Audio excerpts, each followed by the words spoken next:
ఒక బట్టలు ఉతికేవాడి దగ్గర గాడిద, కుక్క ఉండేవి. కుక్క పగలు, రాత్రి యజమాని ఇంటికి కాపలా కాసేది.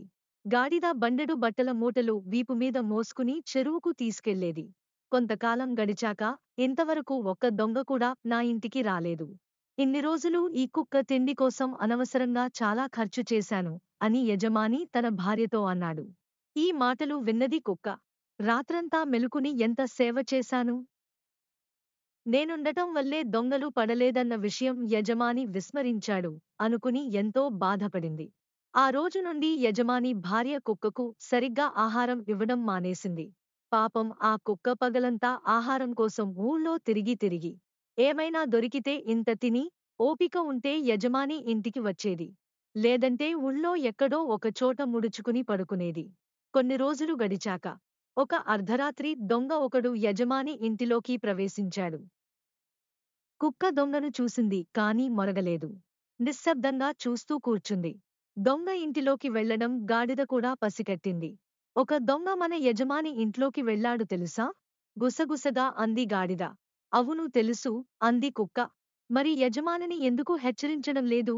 నా ఇష్టం నిర్లక్ష్యంగా జవాబిచ్చింది. నీ ఇష్టప్రకారం నువ్వు నిర్ణయాలు తీసుకోలేవు.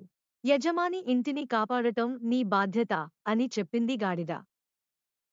నోర్మూసుకుని పడుకో. అనవసరమైన సలహాలివ్వకు అని కుక్క కోపంగా చెప్పింది. సరే నువ్వు మొరగకు. నేను గట్టిగా అరిచి యజమానిని నిద్రలేపుతాను. కుక్క కంటే గాడిదే విశ్వాసమైనదని రుజువు చేస్తాను అని గాడిద గట్టిగా ఓండ్రపెట్టింది. లోపల గాఢనిద్రలో ఉన్న యజమాని ఉలిక్కిపడి నిద్రలేచాడు. బంగారంలాంటి నిద్ర చెడగొట్టినందుకు అతనికి చాలా కోపం వచ్చింది. ఒక దుడ్డుకర్ర తీసుకువచ్చి ఏం పోయే కాలమే నీకు? అర్ధరాత్రి రచ్చ చేస్తున్నావంటూ గాడిదను రెండు బాది తిరిగి వెళ్లి నిద్రపోయాడు. రహస్యంగా ఇంటిలో ఒక మూల నక్కిన దొంగ విలువైన వస్తువులను చక్కగా మూటకట్టుకుని పారిపోయాడు. ఆ మరునాడు ఉదయం నిద్రలేచిన యజమాని ఇల్లు గుల్లవడం చూసి లబోదిబోమన్నాడు. బక్క చిక్కిపోయి నీరసంగా పడుకున్న కుక్కని చూశాకగాని అతనికి జ్ఞానోదయం కాలేదు.